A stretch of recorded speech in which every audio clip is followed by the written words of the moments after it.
அனைவருக்கும் வணக்கம்.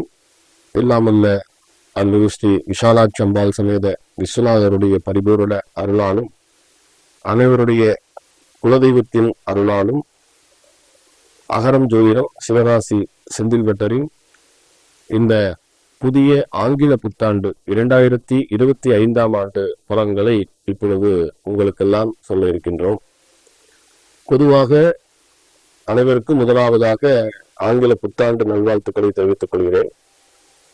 இந்த ஆண்டு ஆங்கில புத்தாண்டு மிக சிறப்பான முறையிலே சந்திர தரிசனம் என்று சொல்வார்கள். அமாவாசை கழித்து 3ஆம் பிறைன்னு சொல்ற சந்திர தரிசனம் அன்று புதன்கிழமை அன்னைக்கு மேல்நோக்கு நாளாக மிக சிறப்பான முறையிலே சர்வ லாபத்துடன் அதிகமான சுபகாரியங்கள் நடக்கக்கூடிய ஆண்டாக உத்திராட நட்சத்திரத்தில் முழுவதுமாக சித்த யோகம் அமிர்தயோகம் கூடிய சுபயோக சுப நன்னாடிலே இந்த ஆங்கில புத்தாண்டு பிறக்கிறது.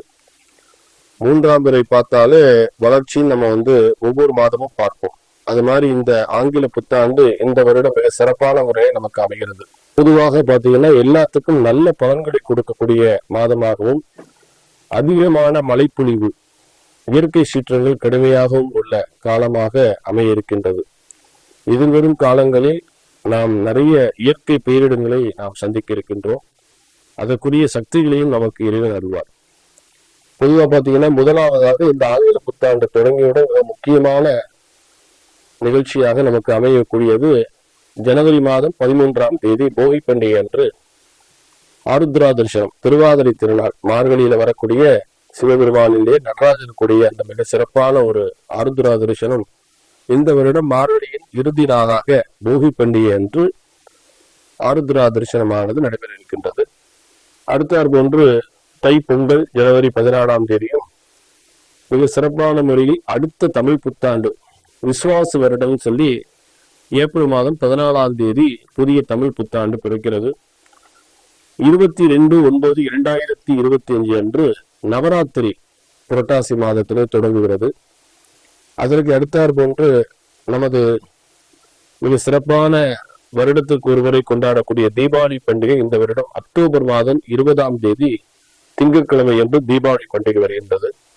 அதனை அடுத்தார் போன்று பெரிய கார்த்திகை என்று சொல்லக்கூடிய கார்த்திகை மாதத்திலே வரக்கூடிய அண்ணாவடைய தீபம் வரக்கூடியது டிசம்பர் மாதம் 3ஆம் தேதி கார்த்திகை பெருவிழா வருகிறது. அதனை அடுத்தார் போன்று குரு பயிற்சியானது வருடம் ஒரு முறை நடக்கக்கூடிய அந்த குரு பயிற்சி சித்திரை மாதம் 28ஆம் தேதி ஞாயிற்றுக்கிழமை, சித்திரை மாதம் 28ஆம் தேதி ஞாயிற்றுக்கிழமை என்று குரு பயிற்சி வர இருக்கின்றது.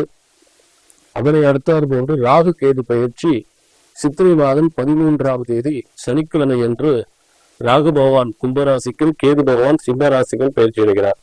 இது முக்கியமாக இந்த தமிழ் ஆங்கில புத்தாண்டிலே வரக்கூடிய நிகழ்ச்சிகளாக நாம் கருதுகின்றோம். இப்பொழுது இந்த புத்தாண்டை முன்னிட்டு இந்த ஆங்கில புத்தாண்டிலே ஒவ்வொரு ராசிக்காரர்களுக்கும் என்னென்ன பலன்கள் கிடைக்கும் அதை பற்றி இப்பொழுது விரிவாக பார்க்க இருக்கின்றோம். மிதுன ராசிக்காரர்களுக்கு எப்படி இருக்கும் என்பதை பற்றி இப்பொழுது விரிவாக நாம் சொல்ல இருக்கின்றோம்.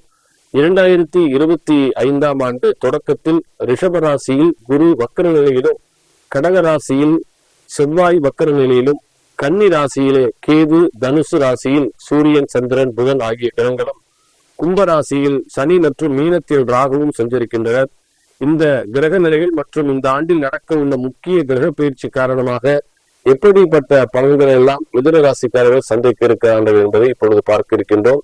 பொதுவாக மிதுன ராசிக்காரர்கள் தங்களுடைய சொல் மற்றும் செயலில் புத்திசாலித்தனம் அதிகமாக உள்ள ஒரு ராசிக்காரர்கள், அனுபவத்தையும் வெளிப்படுத்தக்கூடியவர்கள். இந்த ஆண்டில் இவர்களுக்கு எதிர்பார்த்த இடமாற்றங்கள் கிடைக்க இருக்கின்றன. உறவினர்களை அரவணைத்து சென்றால் வீட்டில் மகிழ்ச்சியான சூழல் ஏற்பட அதிகரிக்கும். இந்த ஆண்டின் குருவின் பயிற்சி உங்கள் ராசியில் மாறுவதால் உங்களுக்கு 2ஆம் இடத்து பார்வையானது வெற்றியை தேடிக்கொள்ளக்கூடியதாக அமைய இருக்கின்றது. தாய் வழி சொந்தங்களுடன் கருத்து வேறுபாடுகள் ஏற்பட இருக்கிறது.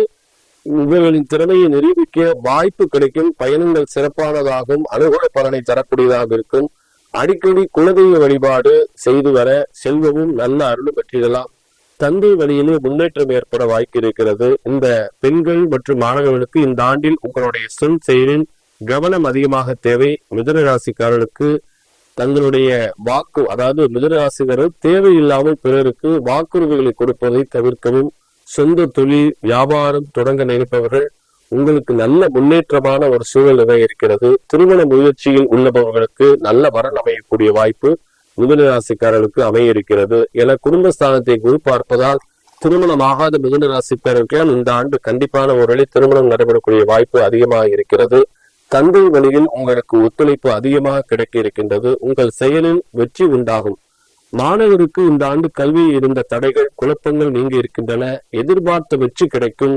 படிப்பில் சிறப்பாக செயல்பட ஆரோக்கியத்தை கவனமாக இருப்பது அவசியம். விளையாட்டு போட்டியில் உங்களுடைய திறமைகளை காணுங்கள். அதை நிரூபிக்கக்கூடிய வெற்றி பெறக்கூடிய வாய்ப்பு மிதுன ராசிகளுக்கு அதிகமாக உள்ளது.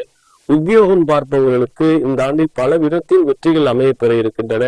உங்களுக்கு நீங்கள் நினைத்த எதிர்பார்த்த மாற்றங்கள் எல்லாம் உண்டாகக்கூடிய வாய்ப்பு உள்ளது. வேலை தொடர்பான பயணங்கள் உங்களுக்கு சாதகமான பலத்தை அளிக்க இருக்கின்றது. உங்களுடைய தொழிலே அதிக லாபத்தை ஈட்டக்கூடிய ஆண்டாக அமையிருக்கிறது. உங்களுக்கான வாய்ப்புகளை சரியாக பயன்படுத்தி கொண்டால் பணியிடத்தில் வேலைகளை கண்ணும் கருத்தியமாக செய்து முடிக்க மேலதிகாரிகளுடைய ஒத்துழைப்பு மிதுன ராசிகளுக்கு நிறைய கிடைக்க இருக்கின்றது. இந்த ஆண்டு மிதுன ராசிகளுக்கு தங்களுடைய பதவியிலே ப்ரமோஷன் என்று சொல்லக்கூடிய பதவி உயர்வு கிடைக்கக்கூடிய வாய்ப்புகள் உள்ளது. புதிய வேலை மாற்ற நிற்பவர் சாதகமான வாய்ப்புகள். இடம் விட்டு இடம், அதாவது டிரான்ஸ்பர் விருப்பப்படுறவங்களுக்கும் கண்டிப்பான முறையில் அதிலே முனைந்தால் உங்களுக்கு அந்த பணியிட மாற்றமும் காத்திருக்கின்றது. சொந்த தொழில் செய்யக்கூடிய மிதுன ராசிக்காரர்களுக்கு முன்னேற்றம் பெறக்கூடிய ஆண்டாக இந்த ஆண்டு அமையப்பெற இருக்கிறது. உங்களுடைய தொழிலை விரிவுபடுத்தவும் புதிய விஷயங்களை செயல்படுத்தவும் முடியும். இருப்பினும் புதிய முயற்சிகளில் சரியான ஆலோசனைகள் மற்றும் உங்களுடைய சிந்தனையும் செயல்பட வேண்டுமாறு கேட்டுக்கொள்ளப்படுவார்கள். அதுபோக வேளாண் விவசாயத்திலே உள்ளவர்களுக்கு லாபம் தரக்கூடியதாக அமைகிறது. வியாபாரிகளுக்கு புதிய ஒப்பந்தமும் போட்டி குறையும் வாய்ப்பு உள்ளது. எதிர்பார்த்த லாபம் கண்டிப்பான முறையில் இந்த மிதுன ராசிக்காரர்களுக்கு கிடைக்க இருக்கிறது. மிதுன ராசிக்காரர்களுக்கு உடல் ஆரோக்கியம் எப்படி இருக்கிறது? இந்த ஆண்டு பாத்தீங்கன்னா இறக்கமான சூழ்நிலை இருக்கும். அதாவது தினமும் உடற்பயிற்சி, தியானம் போன்ற விஷயங்களை செய்வதே உங்களுடைய உடலுக்கு நன்மை பெறக்கூடிய ஆண்டாக அமைகிறது. சோம்பேறித்தனத்தை கைவிடுவதோடு சரியான நேரத்தில் சரியான அளவு தூங்குவது, அதாவது நல்ல ஓய்வெடுக்க வேண்டும். இந்த ஆண்டு மிதுன ராசிகளுக்கு அரசியலில் உள்ளவருக்கு உங்கள் பேச்சில் கவனம் தேவை. அதே போல் செயல் சரியான திட்டமிடலும் கவனமாக செய்வதும் அவசியம். இல்லையெனில் உங்களுக்கு மேலுள்ள நம்பிக்கையானது விலகும். உங்களுக்கு உண்டான பொறுப்புகளை மிக சிறப்பானவில் செயல்படுத்தி விட வேண்டும். அடுத்தால் கொண்டு பார்த்தீங்கன்னா மிதுன ராசிக்காரர்கள் இந்த ஆண்டு கண்டிப்பான முறையிலே நல்ல பலன்கள் கிடைக்கக்கூடிய ஒரு ஆண்டாக அமையப்பெற இருப்பதால் வாழ்வில் அனைத்து முன்னேற்றங்களும் பெறுமாறு கேட்டுக்கொள்ளப்படுவார்கள்.